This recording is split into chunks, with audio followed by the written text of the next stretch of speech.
Gonna be great. Oh my gosh, glitter. It's gonna be fun. Always gotta do glitter.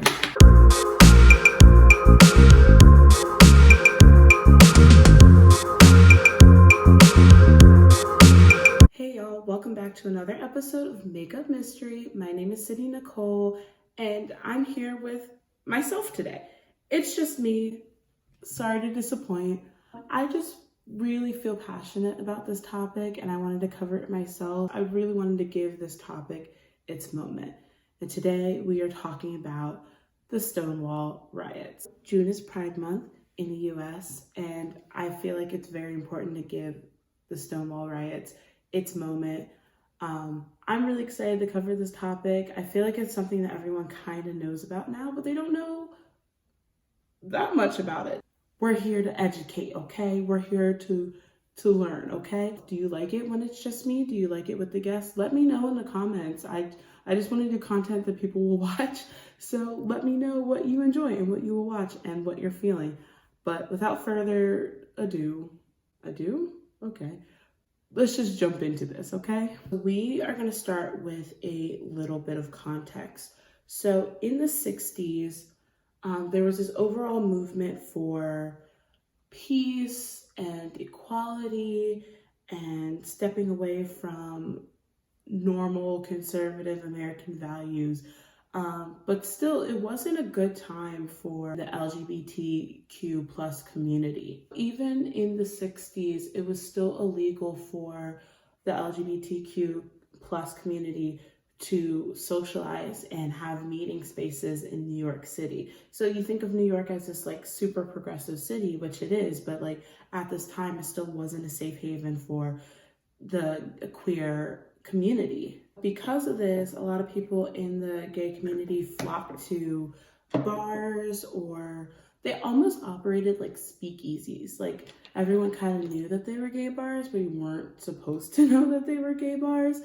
And clubs and whatnot, but people started flocking there because that was like their only safe space to like meet other people and really have fun and like do your own thing, you know? A lot of times there were raids on these gay bars or clubs, or a lot of them were shut down. So even though the gay and queer community didn't have a lot of places to meet, the few places that they did have were being shut down left and right. People were losing the places where they could go and be themselves. Let's give a little bit more context on the Stonewall Inn. So the Stonewall Inn was in New York, and it was actually owned by the mafia, which is kind of interesting.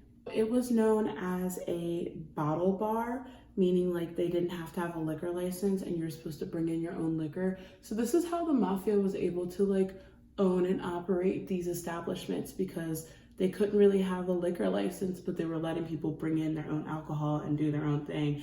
And it turned into these like gay bars where they were making a lot of money. Because again, there weren't a lot of places that the LGBTQ plus community could go at the time. The Stonewall Inn was not all glitz and glamour. It actually was kind of run down, mainly because that was how the mafia could cut costs. That's how they could maintain this gay bar. So like it didn't have a proper fire exit. There really wasn't like running water behind the bar. So they weren't really washing glasses. The toilets would frequently overflow, and the mafia reportedly would blackmail some of the like wealthier and established patrons with their sexuality. So they would blackmail them and be like, hey, we know you come here, we know that you're gay, you're very high profile, so like give us some money if you want to keep it under wraps. So like it wasn't the best place to be. It was kind of the only option at the time. So like I get it, but like it wasn't all glitz and glamour like people sometimes make it seem. Despite all of its shortcomings, the Stonewall Inn was still a very big fixture in the queer community in New York. They were known to welcome drag queens, which at the time drag queens really weren't welcome at a lot of other gay bars, so that was a big step for them. It was known that the entry fee was pretty cheap, or relatively cheap for the time, so it was very accessible for a lot of people, which was awesome. And it housed a lot of like runaways and gay youth too in the city. So they were still doing good things for the community. Raids were definitely still happening at this time, but a lot of times the mafia would like pay off police officers to like tell them when the raids were happening so they could like stash the alcohol or like hide some of the illegal things that they were doing. So this is kind of just how it operated for a while. Like police knew it existed, police knew that they were doing things that they probably shouldn't do, i.e. like having liquor when they didn't have a liquor license, or, you know, allowing gay people to exist. But for a while, everyone just operated with paying off the police, and that seemed to work.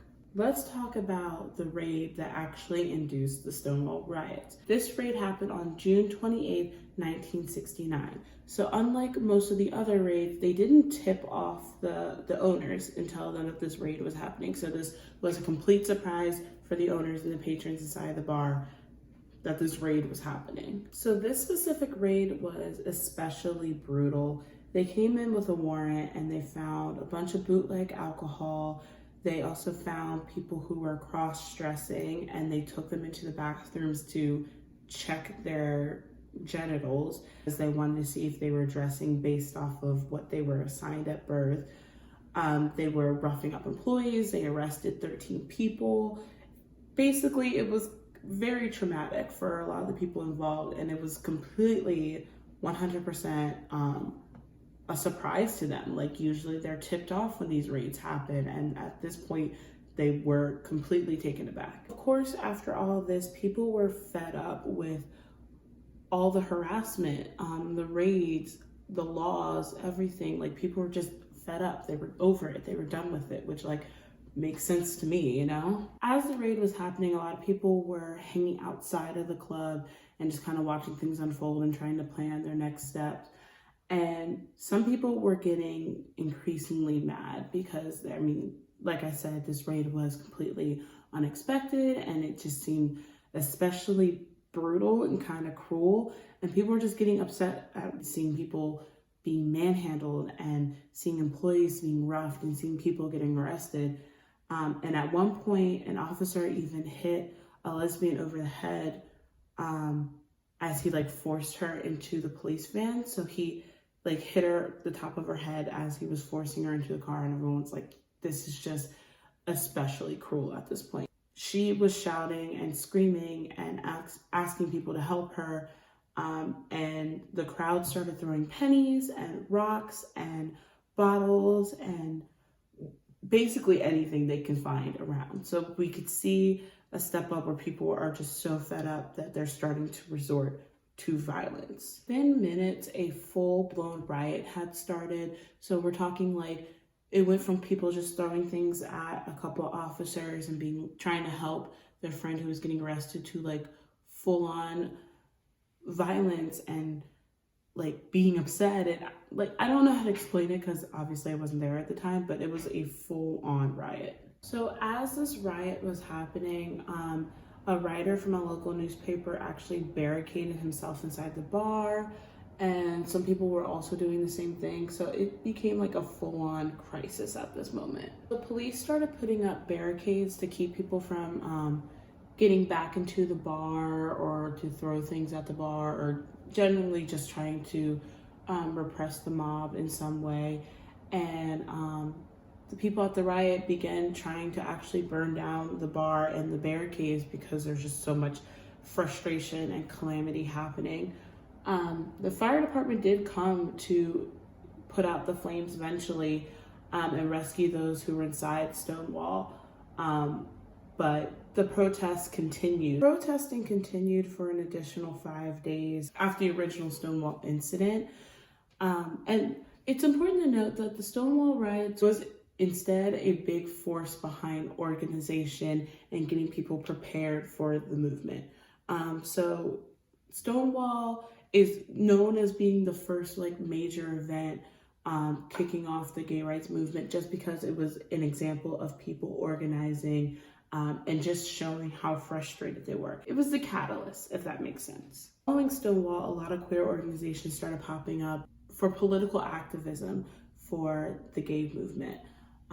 So a lot of these organizations included the Gay Liberation Front, the Human Rights Campaign, GLAAD, which stands for Gay and Lesbian Alliance Against Defamation. And I know now there are a lot of organizations, especially in schools, that are for queer activism, which is amazing to me. 1 year after Stonewall, there was a march in memory of the riots, and it was a time to reflect on what was accomplished since then, and thousands of people joined this march in New York to commemorate Stonewall. The official chant of this march was "Say It Loud, Gay is Proud," which reminds me a lot of the "Say It Loud, I'm Black and I'm Proud" chant, which is like awesome because I love that, you know, it's a time for people to take pride in who they are and understanding that they can't change it, and just like, you know, say it loud, I'm here, I'm queer. What are you gonna do about it? Absolutely nothing. In 2016, President Obama designated the site of the riots, the actual Stonewall Inn, as a national monument recognizing the riots. So this was a year after gay marriage was officially made legal in the United States. So overall, it was just a good time for queer rights. To be honest with y'all, I debated whether or not I was going to do this topic because I didn't think I would actually be able to do it justice and like fully express how important this is. I don't know if I did, but I figured I would at least attempt. Stonewall was a pivotal moment in getting to where we are today, and the fight is not done. It's nowhere close to being over. Life expectancy for trans individuals is so low. It's sad how low it is. To this day, the state where I live, Tennessee, passed a ridiculous trans bathroom bill. It specifically attacks our trans community, and it's honestly despicable because we look at Stonewall and we're like, oh, we made so much progress since then, and we did in some ways, but in other ways we haven't. Now here we are talking about whether or not people can use the bathrooms or play sports or be who they are. People are talking about how they don't want other people to get married, as if it affects their lives in any way, shape, or form. Let me set, honey, let me set. So it's a little messy, not gonna lie, but you know what? I'm a little messy, pride's a little messy, but that's okay. This is it for today, y'all. I hope you like this look. It's fun. I'm excited that I got to use the sparkles, even though there's now glitter everywhere. I'm probably gonna eat glitter later on if I'm being completely honest. Let me know if you like me by myself. Do you like it when it's just me? Would you rather have the guests? Let me know. I'm experimenting with different things and I want to see if it's working. So tell me in the comments how you feel about it. But yeah, be sure to like and subscribe. Like I said before, everything I used today is listed down below in the description. I also put my research down there if you want to know more about Stonewall. I cut out a lot. There's a lot of really good information out there, and I'm gonna venture to say that a lot of our schooling never taught us about queer history. So I think it's really important to look it up and know about queer history because it's American history. That is it for now, y'all. Thanks for stopping by, and remember, don't make up your history.